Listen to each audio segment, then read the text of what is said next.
मेरा नाम विशाखा है। 1 महीने पहले ही मेरी शादी हुई थी। मैं अपनी शादी से बहुत खुश हूँ क्योंकि मेरे पति विराट बहुत ही अच्छे इंसान थे। वो मुझसे बहुत प्यार करते और मेरा बहुत ही ख्याल रखते थे। मेरे ससुराल में हम 3 ही लोग थे। मैं, मेरे पति और मेरी विधवा सास। मेरी सास बहुत ही धार्मिक प्रवृत्ति की थी। दिन भर पूजा पाठ में लीन रहती। हमारा घर महल जैसा था। छत वाले कमरे में मम्मी पूजा पाठ किया करती और साथ ही वो बच्चों को धार्मिक शिक्षा भी देती थी। ससुर जी के ना होने के कारण उनका पहनावा एकदम ही सरल था। उनके चेहरे पर हमेशा तेज रहता। बोलचाल में सौम्य, कभी किसी से ऊंची आवाज में बात नहीं करती थी। हमेशा सबसे मिलजुल कर रहती थी। मुझे घर में हमेशा अपनापन सा लगता। विराट भी मम्मी से बहुत प्यार करते थे। मैंने उन्हें कभी भी मम्मी से ऊंची आवाज में बात करते नहीं सुनी। शादी के बाद ही मम्मी ने कहा था कि कुछ भी हो जाए विशाखा, तो मैं छत वाले कमरे में नहीं जाना है। मैंने बोला ठीक है, पर मुझे मम्मी की ये बात अजीब लगी थी। एक ही घर में रहते हुए ऐसी पाबंदी क्यों? घर में तो कोई कहीं भी आ जा सकता है। मैंने विराट से इस बारे में बात की तो उन्होंने कहा माँ छत वाले कमरे में पूजा पाठ में लीन रहती है, उनका ध्यान भटक जाएगा पूजा से, इसीलिए मैं खुद आज तक छत पर नहीं गया। इसीलिए तुम भी इसके बारे में ज्यादा मत सोचो। मैंने बोला ठीक है। ऊपर सिर्फ बच्चों को ही जाने की अनुमति थी। वहां बच्चों को मम्मी धार्मिक शिक्षा दिया करती। बच्चों के पढ़ने की आवाज नीचे तक आती थी। मेरी सास मेरे साथ कम ही समय बिताती थी। उनका ज्यादा समय बच्चों को धार्मिक शिक्षा देने और पूजा पाठ करने में ही बीतता था। विराट एक आज्ञाकारी बेटे थे। उनकी बस यही उम्मीद थी कि मैं घर का ध्यान अच्छे से रखूं और मम्मी का आदर करूं, क्योंकि मम्मी बहुत बुरे हालातों से जिंदगी गुजारी थी। उन्हें बहुत सारे दुखों का सामना करना पड़ा था। मम्मी की शादी बहुत कम उम्र में हो गई थी और भरी जवानी में ससुर जी की मौत हो जाने के बाद भी विराट के कारण मम्मी ने दूसरी शादी नहीं की थी। विराट ने मुझसे कहा तुम मुझसे वादा करो कि तुम्हारी वजह से मम्मी को कभी कोई तकलीफ नहीं होगी। मैंने कहा इतनी सीधी सादी और धार्मिक प्रवृत्ति वाली मम्मी से मुझे क्या प्रॉब्लम होगी? वो बच्चों को छत वाले कमरे में धार्मिक शिक्षा देती हैं। ये बात तो मुझे बहुत अच्छी लगती है कि वह समाज कल्याण का इतना शौक रखती है। बच्चों को पढ़ाने के पैसे भी नहीं लेती थी। मगर कुछ दिनों से मुझे उनकी हरकतें ठीक नहीं लग रही थी। वह रात को भी छत वाले कमरे में रहा करती थी, जबकि नीचे और भी कई कमरे थे। कभी कभी छत वाले कमरे से अजीब अजीब आवाज भी आती थी। पहले तो मैंने ये सब नजरअंदाज किया, पर एक दिन मेरी अलमारी से मेरी पसंदीदा ड्रेस गायब थी। मैंने पूरी अलमारी छान मारी, लेकिन मुझे वो ड्रेस कहीं नहीं मिली। रात को मैं पानी पीने के लिए उठी तो किचन से आवाज आ रही थी। मैं कमरे से निकली तो मुझे खाने की खुशबू आने लगी। मैं जैसे ही किचन के पास पहुंची तो मम्मी मेरी पसंदीदा ड्रेस पहने खाना बना रही थी। मैं बिना कोई आवाज किए वापस कमरे में आ गई और सोचने लगी मम्मी इतनी रात को खाना क्यों बना रही है, और वो भी मेरी ड्रेस पहनकर। वैसे तो पूरा दिन वह सफेद ड्रेस में रहती है, ना ही कोई मेकअप और ना ही जेवर, और अभी मेरी ड्रेस पहनकर हल्का मेकअप और जेवर पहनकर अच्छे से तैयार थी। मैंने अगले दिन मम्मी से अपनी ड्रेस के बारे में पूछी। मेरे पूछते ही उनके पसीने छूट गए थे। उन्होंने कहा मुझे नहीं पता विशाखा, तुमने अपनी अलमारी में ही रखी होगी। पूरे घर का ध्यान तुम रखती हो तो मुझे कैसे पता होगा? मैंने हाँ में सिर हिलाते हुए अपनी रोजमर्रा के कामों में लग गई। मैं काम खत्म करके जब कमरे में आई तो मुझे अलमारी का आधा दरवाजा खुला हुआ दिखाई दिया। तो मैं उसको बंद करने ही जा रही थी कि मुझे मेरी ड्रेस दिखाई दी। उसकी हालत ऐसी थी जैसे कोई यहाँ जल्दबाजी में रखने की कोशिश की हो। मैं समझ गई थी जब मैं किचन में काम कर रही थी तभी मम्मी ने यहाँ रखा होगा। मगर मुझे हैरत हो रही थी मम्मी ने आखिर मेरी ड्रेस पहनकर तैयार क्यों हुई। उसी रात मुझे किसी बच्चे के जोर से रोने की आवाज आ रही थी। मैं डर कर बैठ गई। विराट बहुत गहरी नींद में सो रहे थे। मैं कमरे से बाहर निकलकर इधर उधर देखने लगी। फिर मुझे लगा ये आवाज तो ऊपर के कमरे से आ रही है। मैं और डर गई। हमारे घर में इतनी रात को किसी बच्चे के रोने की आवाज कैसे आ सकती है? मैं सोचने लगी ऊपर जाकर देखती हूँ। फिर मुझे याद आया कि मम्मी ने मेरा ऊपर जाना सख्त मना किया हुआ है, लेकिन मेरी जाने की उत्सुकता के कारण मैं ना चाहते हुए भी मेरे कदम सीढ़ियों पर चलने लगे। मैं डर डर के दबे पांव चल रही थी। मुझे डर था मम्मी या विराट मुझे ऊपर जाते हुए देख लेंगे तो बहुत गुस्सा करेंगे। मैं किसी तरह से ऊपर पहुंच गई।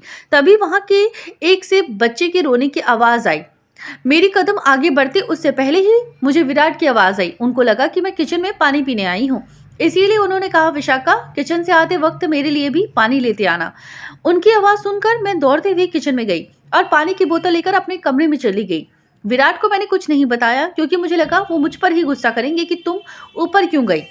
इसीलिए मैं चुपचाप सोने की कोशिश करने लगी, लेकिन मेरे मन में कई ख्याल थे, इसीलिए बड़ी मुश्किल से मुझे नींद आई। सुबह उठने के बाद भी मेरे मन में वही ख्याल थे। आखिर कौन होगा वो बच्चा? कहीं यहाँ पढ़ाई करने आने वाले बच्चों ने से गलती से कल कोई बच्चा यहाँ रह तो नहीं गया था? पर ऐसा कैसे हो सकता था? अगर ऐसा होता तो ज़रूर उस बच्चे के माँ बाप ज़रूर उसकी पूछताछ करने हमारे घर आते। मैं बहुत बेचैन हो गई थी। तो मैंने विराट से इस बारे में बात की। तब विराट ने जो कहा उसे सुनकर तो मैं और भी डर गई। विराट ने कहा, माँ कभी कभी आत्माओं को वश में करने के मंत्र पढ़ती हैं। तब ऐसी आत्माएं कभी बच्चे की आवाज़ निकालती हैं या फिर किसी और चीज़ की। इससे तुम डरो मत, बस उन आवाज़ों पर ध्यान मत दिया करो। ये क्या बात है? मेरी सास तो भगवान की आराधना में अपना वक्त व्यतीत करती, अब ये आत्माओं को वश में करने का क्या माजरा है? पहले तो ये सब अजीब लग रहा था, पर अब तो मुझे और बहुत डर लग रहा था। कुछ दिन बीत गए, मुझे यूं ही कभी बच्चे की रोने की आवाज़ आती, पर मैं उसे नज़रअंदाज करके सो जाती। एक रात को फिर अजीब अजीब आवाज़ से मेरी नींद खुली। मैंने गौर से सुना तो फिर किसी बच्चे की आवाज़ थी। मेरे मन में ख्याल आया कि आज ऊपर जाके देख ही आती हूँ कि आखिर ऊपर क्या चल रहा है। फिर मैंने सोचा, विराट मुझ पर गुस्सा होंगे तो मेरा ऊपर ना जाना ही सही होगा। पर मुझे बहुत बेचैनी हो रही थी। आखिर मेरे से रहा नहीं गया और मैं दबे पांव सीढ़ियों से ऊपर जाने लगी। ऊपर बहुत से कमरे थे।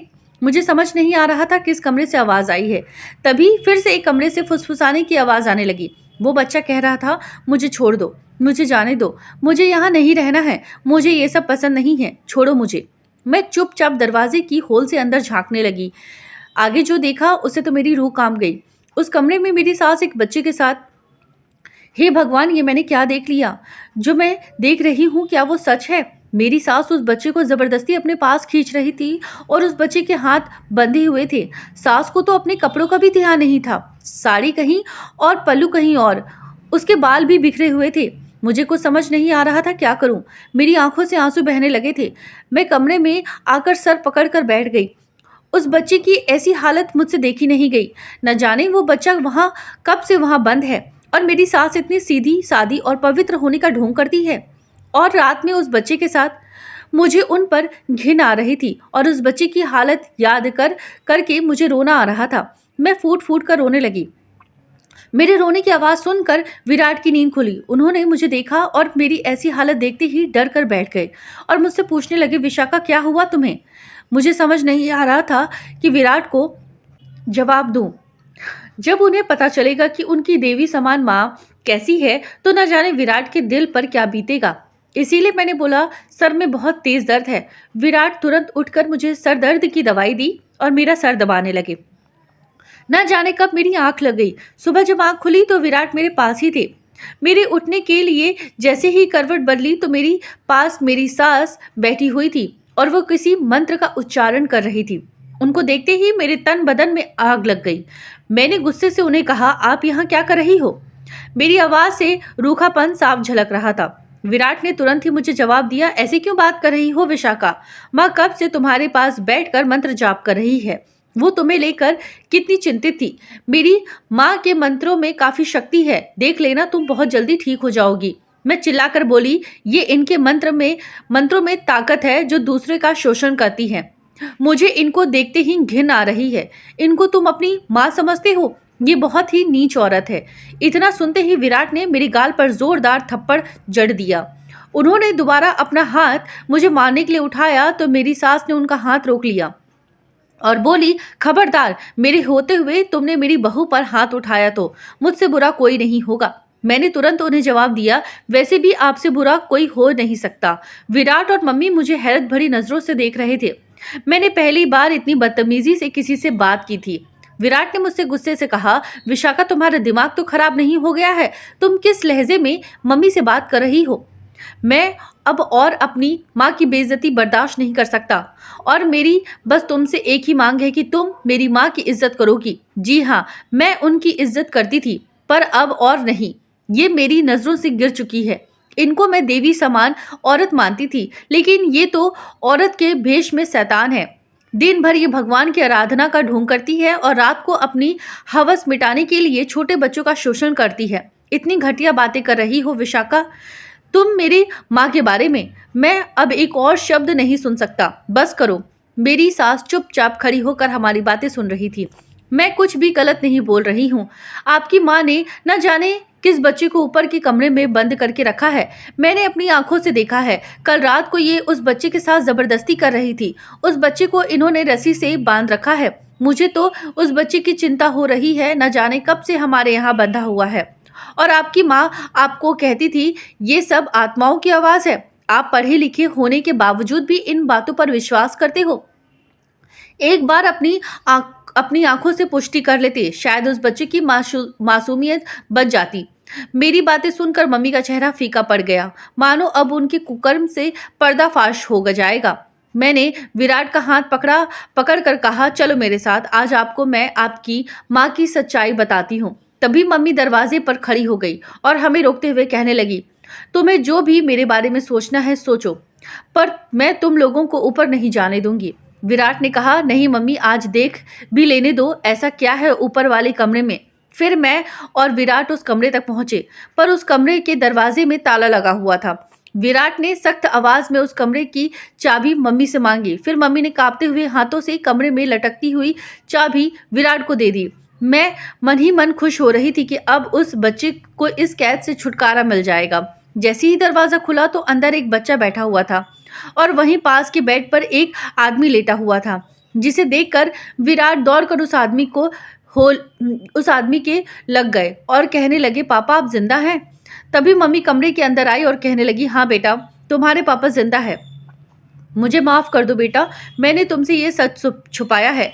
मैं क्या करती बेटा, हालात ही कुछ ऐसे थे। तुम्हारे पापा के एक्सीडेंट होने से पहले हम पर बहुत कर्ज था। हमारे 2 वक्त की रोटी के भी लाले पड़ गए थे। कर्जदार हर रोज घर के चक्कर काटते थे। इसीलिए मैंने बच्चों को धार्मिक शिक्षा का ज्ञान देना शुरू किया। मैंने सोचा 2 पैसे आएंगे, इससे हर 2 वक्त की रोटी खा पाएंगे, क्योंकि जिंदा रहने के लिए पेट भरना जरूरी था। तभी एक दिन तुम्हारे पापा की गाड़ी खाई में गिर जाने की खबर मिली। हमने बहुत ढूंढा, इनकी लाश नहीं मिली। पुलिस को लगा जंगली जानवर इनकी बॉडी को ले गए होंगे। कुछ दिन बाद इनको मरा हुआ घोषित कर दिया गया। इनके नाम पर जो इंश्योरेंस था, मुझे उनके पैसे मिले। जैसे मैंने कर्ज उतार दिए और फिर कुछ दिनों बाद मुझे एक अनजान नंबर से फोन आता है। जब मैं फोन उठाई तो उधर से इनकी आवाज आई। मैंने कहा, आप जिंदा हैं? इन्होंने कहा, हाँ राधिका, मैं जिंदा हूँ। मैं जब गाड़ी में खाई में गिर गया था तो मेरे दिमाग में चोट लग गई थी और मैं बेहोश हो गया था। तो पास के गांव का एक आदमी ने मुझे वहां बेहोश देखा तो अपने घर ले आया और गांव के वैद्य से ही हमारा इलाज करवाया। पहले तो मुझे कुछ भी याद नहीं था, लेकिन अब सब कुछ याद आ गया है। मैं अब अपने घर आना चाहता हूँ राधिका। फिर मैं तुम्हारे पापा से उस गांव में मिलने गई। फिर मैंने इनको इंश्योरेंस वाली बात बताई तो इन्होंने कहा, रहने दो राधिका, फिर मैं इसी गांव में रह जाता हूँ। तुम मेरे जिंदा होने की बात को राज ही रहने दो। तुम तो उस समय हॉस्टल में रहते थे, मैं यहाँ इनसे मिलने जाती थी। उसी बीच में मैं प्रेग्नेंट हो गई और मैंने तुम्हारे इस भाई को जन्म दिया और इन लोगों को ऊपर वाले कमरे में रखने लगी। तुम जब अपनी पढ़ाई पूरी करके हॉस्टल से घर आए तो मैंने तुमको ये बात नहीं बताई, क्योंकि मुझे लगता था मैं तुमको बताऊंगी और तुम किसी और को बता दोगे तो जो इंश्योरेंस के पैसे मिले हैं वो वापस करने पड़ते, और हमारे हालात ऐसे नहीं थे कि हम दोबारा कर्जा झेल पाते। तुम्हारे भाई का दिमाग कमज़ोर है, इसीलिए अजीब अजीब आवाज़ निकालता है। रात को तुम लोगों के सो जाने के बाद मैं इसे इसके पसंद का खाना बनाकर खिलाती हूँ। मैं इसको जब भी प्यार करती हूँ तब ये मेरे से दूर भागता है, क्योंकि इसको एक ही कमरे में घुटन होती है। इसीलिए ये बोलता है कि मुझे जाने दो, मुझे छोड़ दो। दिन भर मैं विधवा बनी रहती हूँ, पर रात को मुझे सुहागिन की तरह सजने का मौका मिलता है। इसीलिए मैंने उस दिन तुम्हारी ड्रेस चुराई थी। विराट, मुझे माफ़ कर दो। मैंने तुमसे इतना बड़ा राज छुपाए रखा। मेरी सास की सच्चाई सुनकर मुझे खुद से शर्म आने लगी। मेरी सास तो बहुत ही बहादुर औरत है, अपने परिवार को बचाने के लिए इतने सालों से विधवा की जिंदगी जी रही हैं। अब हम लोग एक नए शहर में आकर रहने लगे ताकि हमें किसी से कुछ भी छुपाना नहीं पड़े और छोटे भाई का इलाज भी अच्छे डॉक्टर से करवाने लगे ताकि उसका दिमाग ठीक हो सके। फिर मैंने अपनी देवी समान माँ से माफ़ी मांगी, उन्होंने मुझे माफ़ कर दिया। आखिर हर बार आंखों देखा सच नहीं होता है। तो दोस्तों, आपको हमारी कहानी कैसी लगी है कृपया हमें कमेंट में ज़रूर बताएं और ऐसी ही कहानी के लिए हमारे चैनल कहानी वो अनकही को सब्सक्राइब करना ना भूलें। धन्यवाद।